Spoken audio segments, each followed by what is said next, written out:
welcome to the 13th bar. It's Pete Hatchell and JR. I give up now. That's your name now. It's your name now. That's your thing now, isn't it? What do you mean my name now? It's kind of been my name for a while now. No, it's the thing that you are now marketing yourself as. I kind of always was. Yeah, but now you got a logo, you got a channel, you got a thing, you got a release. It's all about branding, mate. Marketing, baby, 101. Trademarking. You got to have your brand. People, he even has a T-shirt. And I'm kind of jealous because I don't have a Pete Hatchell T-shirt. But guess what? Merch is coming. But we'll announce that when it comes. I released a bunch of my tracks. Yep. You've now released your one. I just released my Just Another Man Playing the Blues. Yep. And we've been writing stuff for the next Dime one. I've got another one coming out in November. Yep. You've got another one probably coming out at the start of next year. So we haven't been sitting on our dates doing nothing. We've been doing everything except going outside.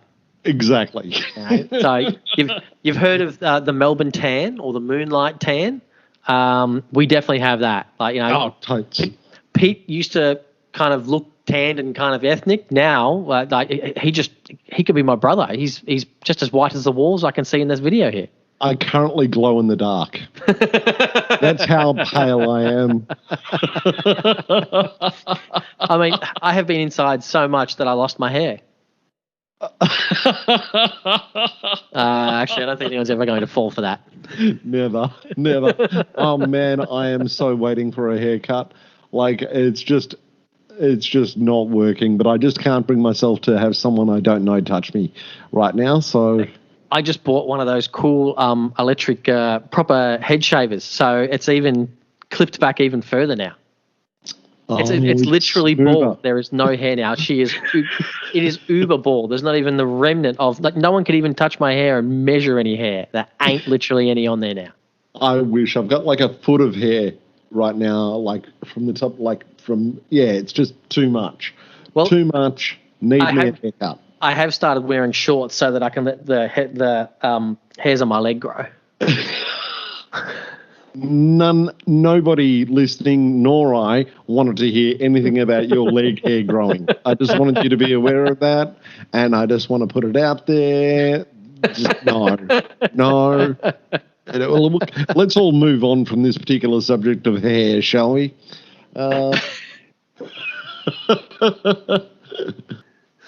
So this week's topic I actually like, and I actually... No, I actually like, and I actually spent a lot of time on this topic, believe it or not. And the topic as opposed to every other topic where he spends like the least minimal amount of time he can think of. Hang on, I actually spent some time on that musical theatre stuff, so don't you get started, sunshine. All right, it's really? Just that this occupied my mind quite a lot over the course of the time that we'd been speaking about. So tell them the topic. You actually verbalised the topic. The topic is songs that blew my mind. Okay. Sorry, I forgot to do this thing with the songs that blew my mind. I forgot to do the blow my mind emoji. Yeah, picture that emoji or that video with that weird guy going... Aliens. Exactly. Who wants to go first? You or me? You want me to go? You. You want me to go first? Yep. So like you, I thought back of many, many songs that blew my mind. And, of course, the number one that came to me, of course, straight away is, the Star Wars theme song. We all know how I'm a big John Williams fan. Yeah. And especially so, like, everyone's like, but it's because you saw the movie. Well, no, to be honest. I was too young to see any of them in the cinema. And I didn't see the very first Star Wars on TV till I was like, 10 or 11. They just never showed it on TV. It's from the country, people remember. Oh, yeah, remember that too. Yeah, that's right. And even Empire I didn't see for years. But I had the long storybooks with the cassette tape. Oh, no, you didn't. I've still got them here with me, actually. I've got one of them. I've got the record, the Return of the Jedi record, still in the back of these little kiddie story read-along books. So that was my first foray into Star Wars. So I fell in love with it literally from the music. So that opening, the Star Wars theme, yeah, blew my mind. Perfect every time. But it's not Ultimate Ones, you know. There's also been Queen, both Bohemian Rhapsody. Of course, you know, didn't even know that was a pop band for many, many years. Don't Stop Me Now. I didn't even know that was Queen until I was in my teenage years of about 14, 15 years old. I thought that was a different band, you know. No. But that song for me is still the most perfect pop song ever. That has every single thing you ever want, and the greatest happy song. Like if that song comes on and you don't dance, you are literally the devil, because you do not have a heart or a soul, and you're never going to have one. No. I can understand that. So yours is what? So your first one is the Star Wars theme? Yeah. Like Star Wars, definitely. A lot of movie soundtracks. I was big into classical music. You know, I loved the theme from Scheherazade, Rimsky-Korsakov, Night in Bald Mountain, Mussorgsky. You know, I grew up doing classical stuff. Jazz stuff, it was cool, and it was toe tapping and stuff like that. But I wouldn't say any of it really blew my mind for a long time. I was definitely a classical guy. Like the Haydn Trumpet Concerto blew my mind the first time I heard that, especially the second movement. I still love that. Just so you guys know, we're going to be worlds away on this. We're going to be so far away on this. But then the next one is actually a tune. Oh, and of course the Beatles. You know, I was kind of a Beatles fan, and then when I heard Sgt. Pepper's, blew my mind. That album is phenomenal, and that song is incredible. Okay, so Sgt. Pepper's is kind of absolutely it's a amazing. Pretty special song. Let It Be, I still think that's one of the most underrated McCartney songs ever. Let It Be is phenomenal. So they're kind of poppy ones. But when I was younger, of course, you know, played in a brass band. Yeah. And there was one song we did, and from the first time I heard it, I'd never heard of it before. And the first time I heard it played, it was played as a euphonium solo. I just thought, wow, this is the most incredible piece of music ever. And ever since then, I've done several arrangements of it. I've done my own arrangement of it. Discovered that it was part of an opera. And of course, you know, the most famous person to ever perform it recently that most people would know would probably be Andrea Bocelli. And it's Nessun Dorma. Oh, yeah. No matter what mood I'm in, that song is just incredible. It puts this huge smile on my face no matter what it is. And before we went into lockdown, I played with Johnson Peters, and we did a salute to Italian music, I think it might have been. I can't remember. Yeah, I remember that gig. Yep. But we do Nessun Dorma, and one of his colleagues and friends that he knows sings the song. And because we did 3 shows in one day, and during the first show, after the first show, John comes up to me because you know, John is Italian. And he goes, "Jamie, you've got to stop smiling during Nessun Dorma. It's a sad song. Everyone else looks sullen on stage, and you're sitting there with this huge smile on your face. You've got to stop doing that." And I had to turn around to him and just say, "John, I can't. I cannot help but smile." That song, you know, and the Pavarotti version of it is incredible. Of course, it's one of the most famous tenor solo opera tunes. So that one is one of those ones. No matter what, like there's a smile on my face. I don't like. Yes, it's supposed to be sad. I can start to cry, but it never does. To me, that is for the moment I heard that. And I said I first heard it as an instrumental with the euphonium playing it. So I didn't even know it was part of an opera. I didn't even know it was a famous tenor piece. It never had words. I just thought it was a fantastic tune written for brass bands, for a brass band euphonium soloist, because it never said it was from an opera. The chart that we had just said Nessun Dorma. Oh wow. You know, and Puccini, sure. And I'm like,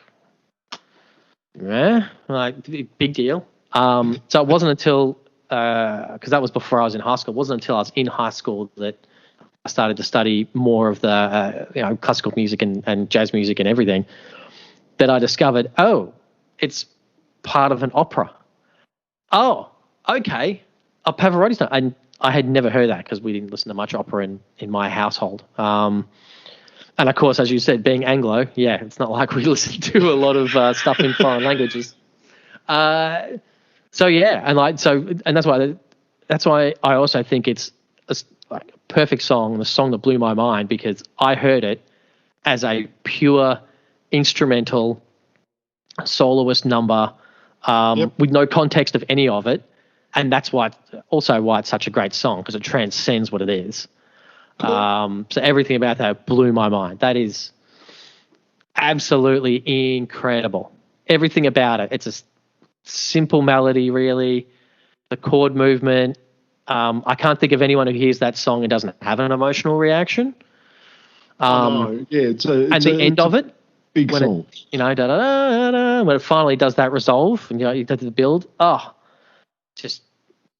Literally. Absolutely incredible. And I've heard some bad people sing that song and still get away with it, but when someone nails it, oh my god, I can't remember who this guy was, one of John's mates, but he did it. I was like, wow. Well, what's his name did it? Anthony did it. Anthony did it. Clea did it, didn't he? That's right. Yeah. I've heard women do it. Like, it's once again, I think if you ask most people, they would have, when you played it, they would go, oh, I know this song. They probably don't know the words and they don't know the context of it. But for me, definitely left a mark as far as classical tunes and helped embed my love of ballads. I'm a big fan of ballads and slower songs all the way. Cool. And it's a pretty simple, it's a simple song. There's not much to it. Like, it's a band, sure, and a tenor singing at the front. When you think about it, it's not one of those ones that has layers and layers and layers. Like, it's a whole band. But even when I played it years later, not just in John's one, but I did play it in an orchestra. Yep. And literally the trumpets, I think, play for like 6 bars throughout the entire thing. Yeah, which is another thing. Like, many people will be like, dude, like, as far as trumpet players are concerned, like, you don't even play in that tune. Yep, still blew my mind. Absolutely. Still blows your mind. Okay, I'll go to my first one. Look, I'm not going to lie, it's a Black Sabbath tune. And it was on my journey towards understanding heavy metal in my very younger days. Jamie's like doubled over laughing his ass off right now. We should do like podcast bingo. Podcast bingo. And we put like a shot glass in front of us, and every single time we cross one of them off, got to take a shot. Exactly. No, this song is probably the first, I think it's the first Black Sabbath song I actually heard. And it was the first entry into that whole heavy metal genre. In proper, I'd heard little bits of like pieces, like maybe a few seconds here and a few seconds there, but I was mainly watching, Countdown and listening to FM radio, so it was all that Nancy Boy crap. That was judgmental, wasn't it? It was all of that Nancy Boy crap, I tell you. No, and then I hear War Pigs. Black Sabbath War Pigs. Because the thing about War Pigs, it's not 3.5 minutes. It's not your standard intro, verse, chorus, solo, chorus out sort of arrangement. It's actually a really, really big song that moves in a lot of different ways. And especially the intro is, I think, at least 40 seconds long. And the song itself, I think, is close to 7 minutes in total, something like that. It's a really, really big song, and I think it was one of the first, big songs with big arrangements that Sabbath did. And it was just everything from the first chord to Ozzy's first line to, the bridge that doubles later on again. And it really cemented in me the freedom of what music could do, because up until that point I had been listening to radio and, Countdown and commercial stuff, and I didn't understand that, you could do this much and you could actually emote this much and you could actually give so much to a song. And ever since, it's probably been, if I had to die and be buried with a song, with a bunch of songs, one of them would be War Pigs, definitely. That's how much it means to me, how much it actually made me understand what it was. Yeah. Okay. That's and look, there was a lot of songs after that came along with it, like a number of Black Sabbath songs and a number of Iron Maiden songs and all the rest of it. But this is the one that really started the thing and really made me understand that there was just so much more. Forgetting about the heavy metal thing, just so much more to music than just your standard pop tune. Yeah. Okay. Mm-hmm. After that, I would get into, another song that just blew my mind as even just a guitarist is Far Beyond the Sun from Yngwie Malmsteen, which is just a neoclassical piece. It's just, Paganini with the distortion pedal. Well, mate, you know me. Like, I've been listening to you playing your guitar freaking shit for, like all those years. And then all of a sudden you played Lotus Feet. And I'd heard other Steve Vai. I'm like, not into it. As soon as I heard Lotus Feet, I went, yeah, now we're talking, and I still love that song. So, but you don't have these just huge explosions of songs that they're just out of the blue. Like for me, once again, I think it's 16? So 16? No, 17. And I'd heard of Jamiroquai, but I wasn't really into it. And then I heard Black Capricorn Day, mind blown. From that time, I went into that Jamiroquai rabbit hole. That song blew my mind. No, it's funny you say that. The songs that, like, some of the songs that just like literally stick to me and blew my mind would be, like some of the Cream songs, like Strange Brew. Similarly with Strange Fruit would probably be another song. It doesn't give up its mood for the whole song. It doesn't go anywhere. It just stays where it is. Well, my number two is so defining that I can still remember like the place, the time, the hour, the date, because it literally blew my mind so much that it changed me. It's that one where it blew my mind so much that who I was before became irrelevant and I was born anew. That is how deep I'm getting here. Okay. And that is Gonna Fly Now, Maynard Ferguson's version. Done by Jay Chataway. I mean, don't get me wrong. I'd seen the movie even before I'd heard this version of it, and I loved Bill Conti's one, the original. But the moment I heard Maynard's version, because it was the first song on a Best of Maynard Ferguson thing that was released in, I think that was released in early 80s, 82. Mm-hmm. I didn't hear it until I was 13. I was on the first band tour with our senior band. I went straight into the senior group when I joined high school. And we went on a band tour, and of course, it's me and one other guy that were 13. Everyone else is like 16 and above kind of thing. And so there was the bus, and then there was a car that towed the trailer, which had all the gear in it, and someone had to ride shotgun with the teacher who had to drive it. And no one wanted to do it because it was just you and the teacher. It's like, that's boring. What the hell are you going to talk about? And I drew the short straw about 3 days in, and I get in the car, and Jerry, I don't know if you listen to this, but Jerry Ciavarella, still a teacher down in Bairnsdale, goes, I've got something I think you'll like. I'm thinking, yeah, sure, whatever. Whatever. What the hell does this old guy know, that does jazz stuff, I mean, I wasn't even really, I wasn't even thinking of doing anything with music, I was like, yeah, I can play music, but big deal. Big deal. He puts on... you were still kicking around the footy then, were you? Oh, yeah, I was still playing football. Yeah, well, like all 13-year-olds in the country do back then. But I didn't realise, I didn't think that music was going to be it for me. I was like, I'll play in a community group for life and that'll be it. Yeah. And he puts in cassette, Best of Maynard Ferguson, and the first track is Gonna Fly Now, which is off an earlier album in the 70s, Conquistador. And as soon as it starts, I just look at it. I can still remember looking at him with a smile on my face and going, what is this? And he goes, just keep listening.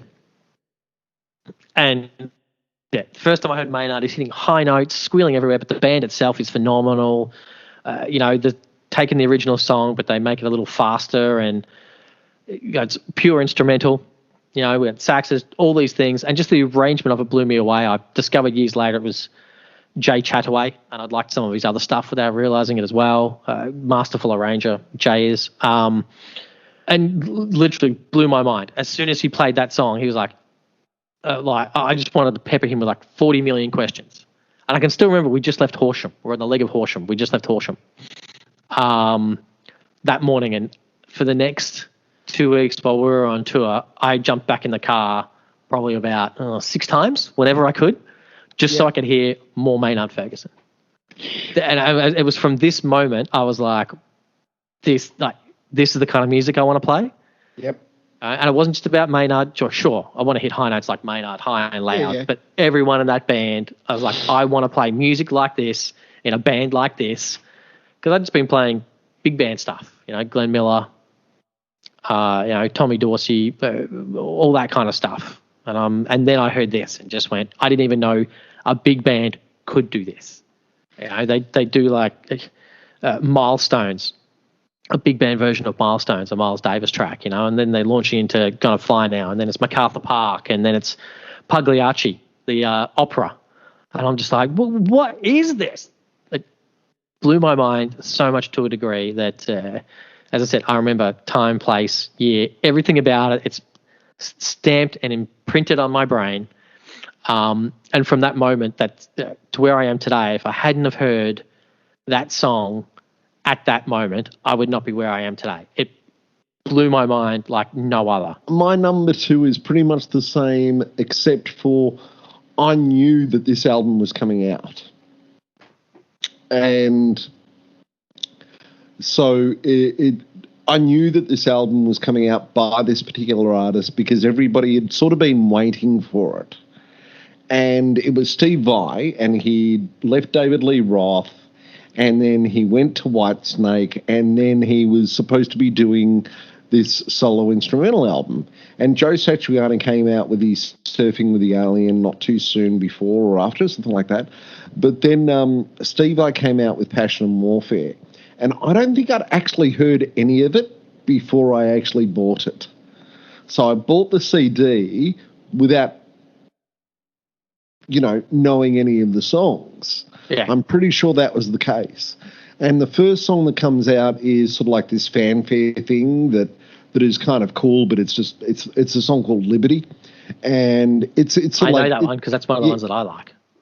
It's a precursor. It's a fanfare. It's like a prologue. Yeah. Or a forward, I should say. It's a forward. And then For the Love of God starts. Oh, yeah.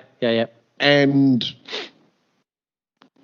everybody was crapping on Steve because he's such a technical player. He doesn't play with any emotion. He sounds like a guy that can tear apart a car engine and put it back together without an instruction manual, yada, yada, yada, and all the rest of this kind of stuff.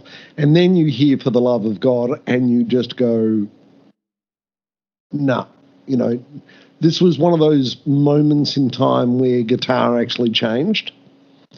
So there was a moment in time when guitar changed when Chet Atkins started, when he did his thing.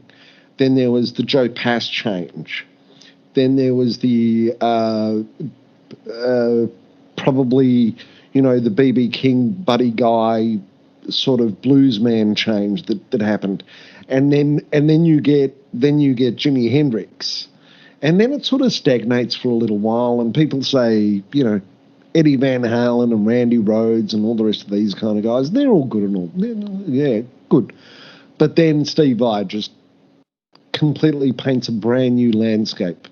And a lot of people didn't like it. A lot of people didn't dig it. And it was really a real mind-opening experience, almost to the point of being on drugs for me. That's how it was. That's how it was for me because it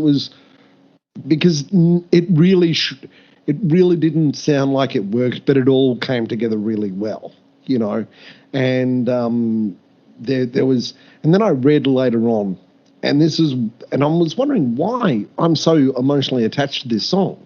Why am I so emotionally attached to this guitar-laden, guitar-heavy, beautiful piece of music. Don't get me wrong, but why am I attached to this for in such a really passionate way? I played this thing to death, to the point that I think my dad could actually recognise it, and he doesn't know music from clay.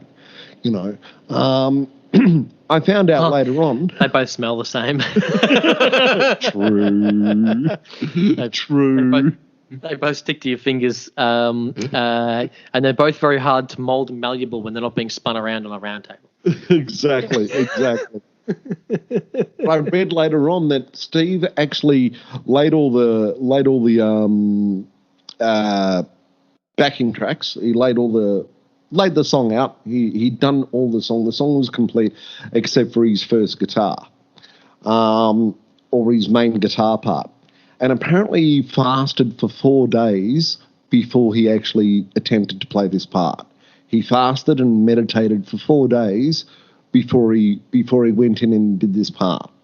I know, Jamie's scrunching his face going, bullshit. It's not just that. It's not bullshit. It's just, I don't think that had anything to do with it. I actually think you can hear it. I just don't. I think. Listen, I think some people, need to take extremes to get to certain places. But that's just because they can't go there. There are certain people that mind over matter.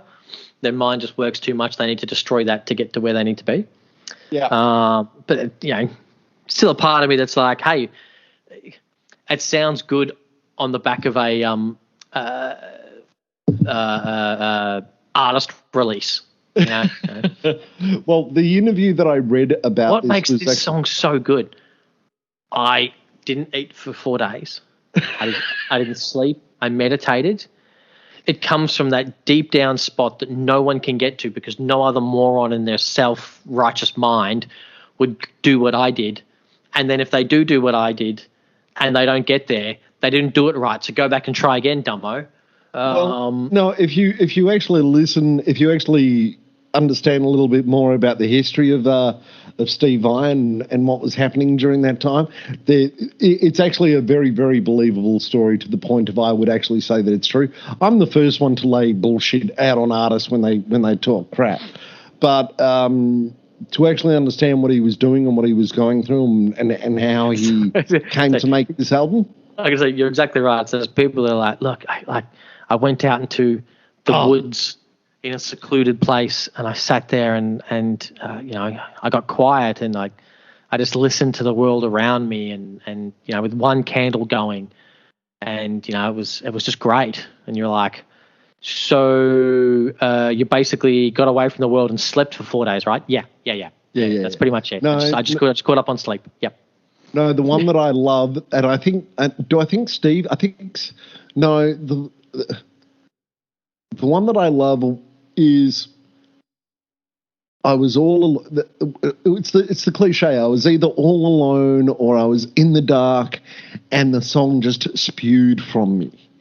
And I'm going, that's such a load of shit.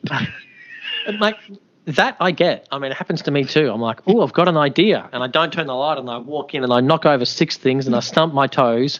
And then I write something. And it's like, yep, it was because I was stumbling around in the dark. But no, Steve was going through a lot. He was doing a lot. He was experimenting with dream writing. He was experimenting that's cool for him, but how did it blow your mind? It blew my mind because the connection that I made after the connection that I made afterwards, as I said, why was I so emotionally invested in this song? Look, theoretically, the song is beautiful. Arrangement wise, it doesn't make a great deal of sense, or it didn't when it came out. It was very, very, very wrong. It was wrong notes in wrong places, doing the wrong things at the wrong times. And I'm going, how is this working? And it stirred up so much in me. It was confusing. It was beautiful. It was wrong. It was right. It did all of that all at the same time for me. And the other thing that got me, Urchin's making a house call or a podcast call. Because I'm sitting on his chair. Or should I say it's my chair, but it's his chair. He's been sleeping on it lately. Clearly. The urchin. We've got to put a photo up of urchin on the thing. Got to put a photo of him. He likes to spin around on it. It's so hilarious. Like he'll jump on and off it. Every time he jumps on it, the force of him jumping will make it spin around. But there he is. He's coming to say hi. Hello. Oof. But the interesting thing about that song was that after that, after hearing that, I went looking for other instrumentalists, and of that same genre, no one came close. Like it completely, it popped my cherry. That was it. No one came close to doing anything close to that. Yeah, not even this Tosin Navasi guy. He's great, but still nothing came close. Guthrie Gobin's great. But I just realised, so essentially that means your mind hasn't been blown for a number of years now, for quite a while. Because my emotions have been blown, my mind hasn't been blown. And I'm going to put that out there and say same for me. I'm just trying to think of any songs I've had. Oh my God, any that really, really kind of blew my mind. Oh, geez. Yeah, see, it's tough. I haven't had anything that's affected me that's made me dive completely on it. And don't get me wrong, I like a lot of music that's around and the songs that are around. It's not as if I don't like them. Oh no, I just haven't had them positively. That's my beer. Stay away. I just haven't. As we said, my mind has not been blown by anything to the point of some of these other songs that I've named, where literally it was like, wow, that is amazing. Changed my perception. Turned me 180 degrees. Just made me go, what is this? Exactly. I haven't had that reaction in since I heard Lotus Feet. Really, that's probably the last time that I was just like, wow, that's and all those sound effects. I remember that night. But that goes back to what I always say. The last classic rock song, in the vein of Bohemian Rhapsody, Smoke on the Water, and all the rest of that, is definitely Sweet Child of Mine. I don't think there's been another classic rock song. Oh, yeah. I mean, that's a good song. I mean, it's my probably my second favorite Guns N' Roses song. Mm-hmm. No. Oh my God, Urchin is scraping on the microphone. That is gold. That is gold. Playing with the microphone with his claws.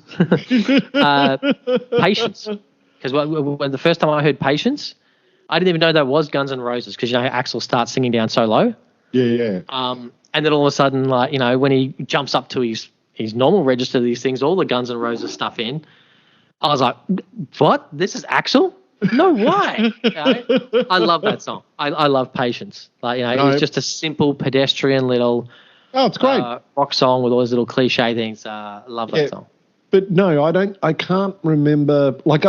I've been blown away by guitarists. That's a great guitarist. That's fantastic. That's awesome, and all the rest of it. But I haven't been blown away by a song. Probably the closest I've been would be Far Beyond the Sun by Yngwie, because it was just that whole neoclassical thing. It doesn't matter what they play for me. I do know something. Go. All right. And it would be Trombone Shorty, easily. So the, what's the song? Oh my God. It's not Hurricane Season. It's, Say to That, Say to This. Oh my God, why can I not remember it? I can see the cover and everything. Stop playing with the microphone. Urchin is playing with the microphone. Urchin the cat has come to town. Say that to this. I can't remember what it is. Oh my God. But it was released literally in 2000s, 2000, around 5 or 6 years ago probably. And that one, yep, first time I heard that, I was just like, say this to say that. Oh, God, I can't remember what it is. But when I first heard that was the first Trombone Shorty song I heard, that blew my mind, I'll admit. Because once again, I was like, wow, here is something that I didn't think we did anymore. A lot of instrumental stuff had died out, so he was playing it with that funk stuff and a bit of singing in there, and to know that it was only like a 5 or 6 piece band that was doing that sound, I was like, yeah, you know, like that blew my mind. Well, the thing that blew my mind was probably after, or around the same time, I think it was probably after, was Stevie Ray Vaughan. You know, that whole couldn't stand the weather thing, the scuttlebutt and couldn't stand the weather. And Stevie just bringing the blues back into fashion after such a long time away. You know, Stevie just brought it back in and gave it a really good breath of fresh air. Jamie's snuggling his cat now. But yeah, that was the next thing that sort of blew my mind. That was probably the closest thing that I came to that For the Love of God blow-away moment. Absolutely. But yeah, it was probably Stevie Ray and all of that kind of stuff.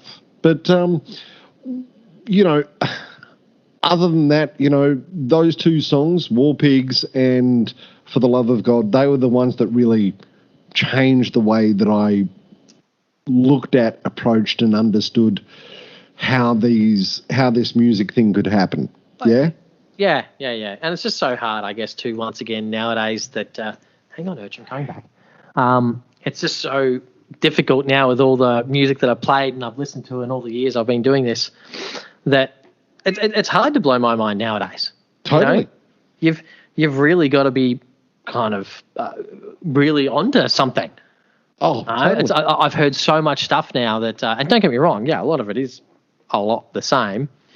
But unlike back then, and I guess same thing, like, you know, between 13 to 15, man, some of the music I heard, I was just like, where has this been all my life, you know? And before the internet, like nowadays with Spotify, like I'm always, you know, just play some rando stuff for me.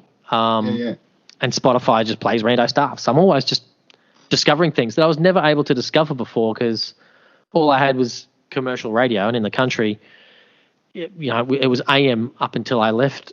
Well, actually, it was still AM when I left in 2001. Beginning of 2001, it was still an AM station. Yeah, it became FM a couple of years after that. Not long, like a year or two after I'd left.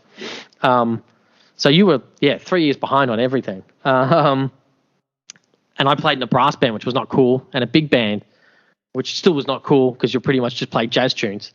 So yeah, for many, many years, I had just never discovered it. Yeah. And nowadays it's hard to blow my mind because I do discover a lot of stuff nowadays. Yeah. Well, we go searching for stuff though. Well, it's just a different mindset. Like now I'm like, I want to be surprised. Let's see what we can find. You know, whereas back then it was, I know exactly what I'm listening to. I know what I like, what I don't like, and then all of a sudden you get knocked for six. Like that, it just doesn't happen that often anymore. Exactly, it really doesn't happen, and I wish that it would. Probably the only other band that blew my mind after that was probably Living Colour, because they sounded like a heavy metal band, but they weren't a heavy metal band, and it was just all over the place. It was great. He's sitting on the cord for the headphones, like under his belly, so I can't even pull them out from around there, can I? No. But that was there's been nothing else that really has floored me as much as those two songs have. No, they were the two songs that really just went, no, that was my cherry, and you know, haven't been able to, you know, get close to it since. Yeah. Speaking of new music. Should we go into who we're going to listen to today? Do you want to try and pronounce it, or are you just going to let the ethnic do it? I'm going to let you announce who it is, because I do not know how it's pronounced. It's now we are talking about an Australian lady, aren't we? Well, we now only do Australian people. That's it. Good. Because the reason I say that is because I actually heard this song a couple of weeks ago on independent radio station Triple J here in Melbourne. I actually first heard it, I think, back in like July, I think, just before around the time of my birthday. I think it first kind of got released. Okay. And I remember I was in the car with my daughter. We were going somewhere, and I said, "I'll leave this on. This is actually kind of cool. I like this." because, sometimes I don't like what Triple J has, but most of the time it's pretty cool. And I was in the mood to listen to some new music. And this lady came on with her song called Blinded, and her name is LSA. And... LSA, okay. Yeah, literally like LSA. Okay. That's how you pronounce it, yeah? Moving on. I'm saying like the letters. He's the letters people. LSA. Okay. Unless you like really spell it out for him phonetically, he's just not going to get it. Well, considering I know her real name, I thought it was like Elise. Or even, Elise. No, it could be Elise. I'm going LSA because her name is Elise, but yeah, could be. Okay. Look, I'm not gonna debate over the phonetics of the word. It's not important. The most important part is, I guess, that it's a good song. It's a good song. It's a good song, and it's by an Australian artist. I've got a funny feeling she might be a Melbourne girl. I don't know. No? You say this every time. You're like, Melbourne person. And I'm like, No, I thought she was Melbourne. I know that people... There is a world outside of Melbourne, by the way. But I just laugh because there's another one, I think, I remember a couple of months ago, you were like, it's a Melbourne person. I'm like, actually, it's Newcastle. You were like, okay. And the funny thing is, you said Melbourne this time. Yeah, this girl's from the Central Coast. So Central Coast. So if you're from the Central Coast or Newcastle, you're pretty much ready to play in Melbourne because Melburnians think you're one of them. Exactly, mate. I actually did assume that she was from Melbourne because of the song. It's a great song. It's called Blinded. LSA. Check it out. Here it goes.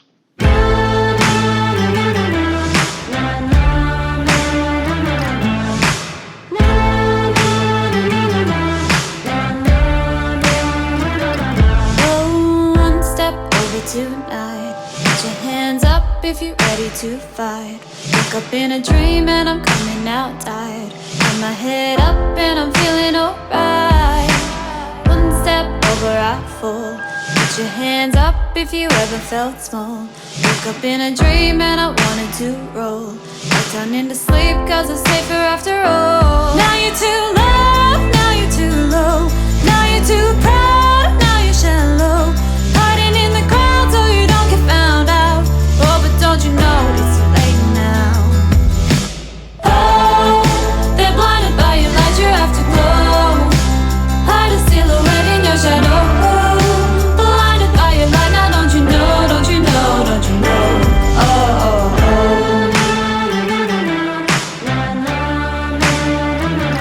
Oh, one step over this way. Put your hands up if you're ready to play. No more will I move right out of the way. Cause I'm here now and I'm ready to stay.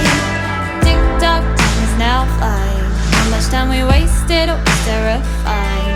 I don't wanna see you over there hiding. You can take the seat, start driving. Now you're too low, now you're too low. Now you're too proud, now you're shallow.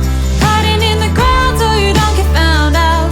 Oh, but don't you know it's too late now. Oh, they're blinded by your light, you have to go. Hide a silhouette in your shadow. Blinded by your light, now don't you know, don't you know, don't you know. Oh, oh, oh.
And we're back. How's LSA? LSA is Alice good? I don't know. Oh, geez, that don't joke do is that. bad. LSA was ecstasy. How's that? Yeah, don't put notions in people's heads, man. This young girl is going to message us and actually send us a sound file of how to say her name. Sure. I mean, Urchin liked it. He's still sitting here. Hey, Urchin, well done. By the way, we will talk and that's again, good because he won't sit for my music, so you've already won one fan who likes your music over mine. Sure as hell won't sit for mine. Please go follow LSA, ELYSAE with a hook on the top of the E. She's on YouTube, she's on Spotify, she's got it all going on. Go check her out, support her, please. We love supporting Australian music on this podcast. Before we go on this particular episode, I want to talk about Urchin. Urchin is JR's cat. He's cleaning me right now. He's cleaning JR right now. Can I have my hand back? No, okay, I can't have my hand back. There is nothing in this world that can move Jamie from anything other than this cat. And so when this cat calls, JR comes a-running. And if I don't have to move far. He comes running to me. True that. And if Urchin wants to play with the microphone during the podcast, he will play with the microphone during the podcast. Well, it's a cat. You can't stop him, man. And if the Urchin wants to play with the headphones during the podcast, he's going to play with the headphones during the podcast. Well, he likes to play with the stuff that I'm usually close to, like phones, pens, laptop. If I'm doing anything on the laptop, he's just like, yeah, I'm sitting there. Has he ever pressed the send button when he shouldn't have? No, because I use two laptops. Emails are on the one that he can't sit on.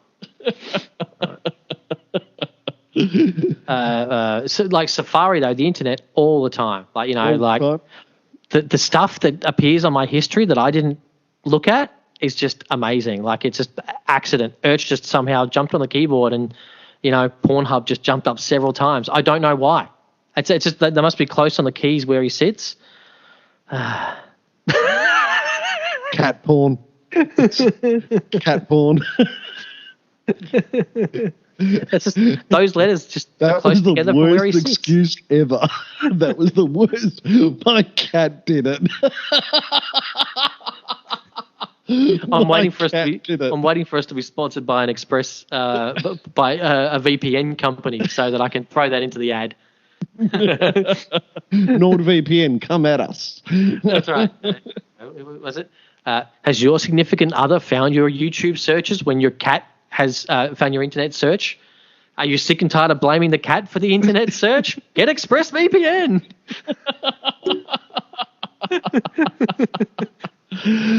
That took a turn for the worse really quickly. on that salient point, on that wonderful note, on that hilarical topic, I can't even speak anymore. This is the 13th bar. I'm Pete Hatchell. I'm JR, and you can get like a T-shirt now. The link is in the description. Oh, did we not do the merch? We've got merch.